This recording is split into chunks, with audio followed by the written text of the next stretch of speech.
P2B has fired back at Soludo. In recent days, Soludo has been attacking P2B, that's the presidential candidate of the Labour Party, and saying so many things against P2B, saying that P2B did not left anything in Anambra Treasury. He also said that P2B did not do anything for the people of Anambra. So I want you guys to listen to what P2B replied him with. P2B has replied with a vocal words.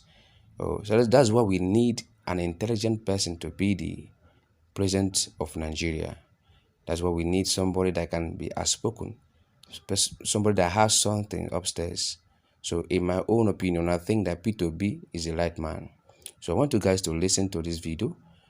Make sure to share this video. Make sure to subscribe to our channel and like this video. See you guys. We're number 26 and 27 in Wayaka Neko. By the time I left, we're number 1. I want to get price for health. I can go on and say this is what we achieved. But I said the overall measure is MDG. I was number 1. The people who were doing it then was Amina, who is now in the United Nations. I was even invited to the United Nations to share my experience. And so many things. And collectively, the day I left office, I was not owing any contractor who have executed his job. I didn't say I'm not owing for any job that I contract me awarded, but I can only pay when job is executed. I'm not owing any contractor who have executed his job. I'm not owing any supplier who has supplied anything. I'm not owing one. Examples are people like Innocent, Xerox Computer. I paid Xerox. We bought the highest amount of computer ever bought by a government in Africa. They are there. HP will tell you the same thing. I paid them 6 months up front before they supplied it to our schools. I paid Innocent 1 year before they delivered any car. You can go discipline and it's on tape, so you can go and verify all this. Above this, I decided from day one that we must have a savings as a state, and we must save at least 10% of my total receipt by the time I leave government.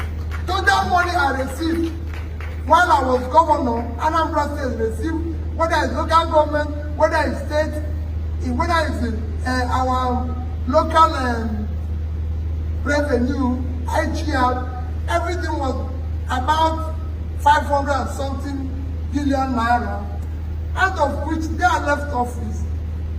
We had in savings 75 billion naira. And this is how the money was shared, so that you know which one is mentioned. Only one that is bad. The money we saved is A. We saved in dollar. In 3 banks in Nigeria, some of you are working in those banks. Access Bank, Diamond Bank, and Fidelity Bank.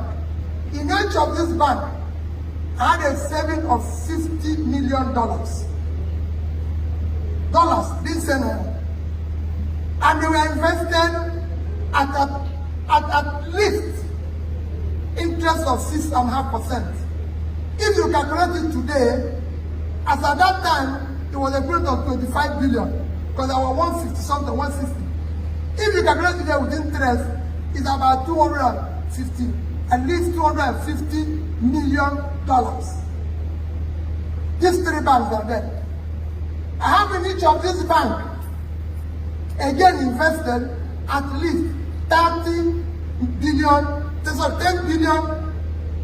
naira in 3 of them, making it 30 billion, at an average interest, call it even 10%.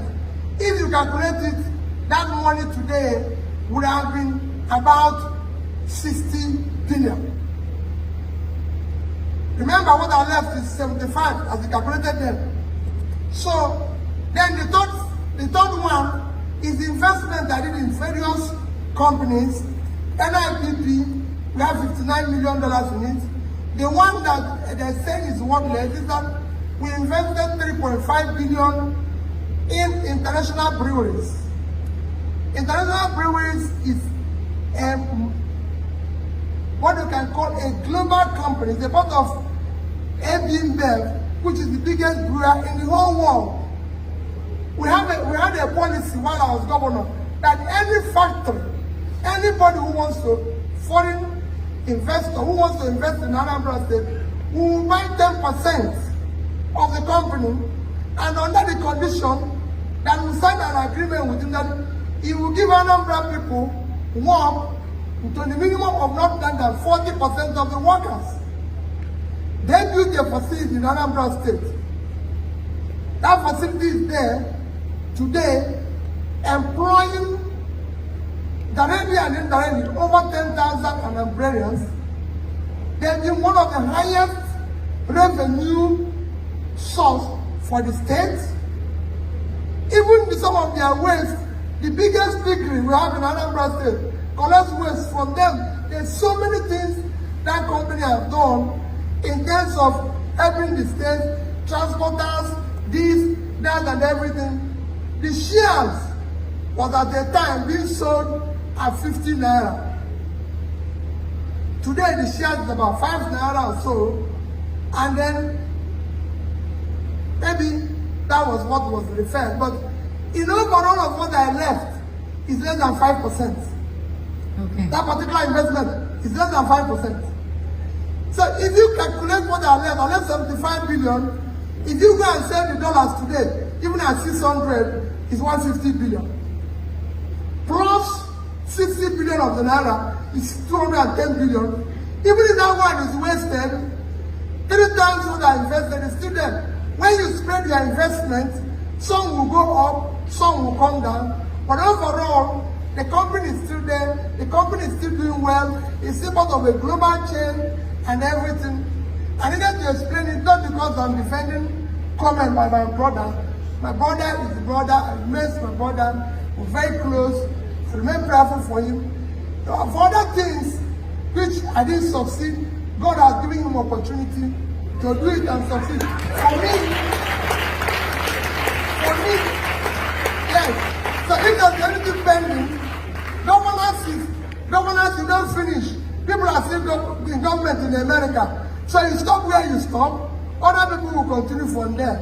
I don't look back. He's the governor of my state. From always, he's my senior brother. He's even more intelligent because he's a professor.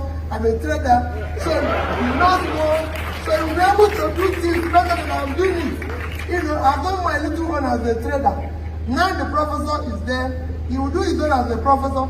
The schools that didn't roof, you roof them. That's how government goes. Another person comes, do his own. But let us think about it. Finally, like I tell you people, for those of you who are, please get involved. All of us are going to tell you a good story. All of us are going to say the same thing. But it's who can we trust? Even in this one they're talking about me, some said he kept money and he did nothing. I said, even in the Bible, the man said, since you know I know, why didn't you keep my money for saving? Even everybody who has passed through Nigeria, who did nothing, kept money, are we going to be in problem now? We would have had the money to do something. At least I kept the money. But in this one, I did something and I have paid money. Next year's election, please, I'm begging all of you, should not be based on ethnicity. Don't ever do it. The Yorubas don't buy bread cheaper. Neither do Hausas or Northerners buy bread cheaper. The Southwest people don't buy bread cheaper. Igbos don't buy bread cheaper. Let nobody tell you about ethnicity. Everybody's suffering. Do not do it because of religion. No religion buys anything cheaper. No, there's no religion that I want to talk about electricity.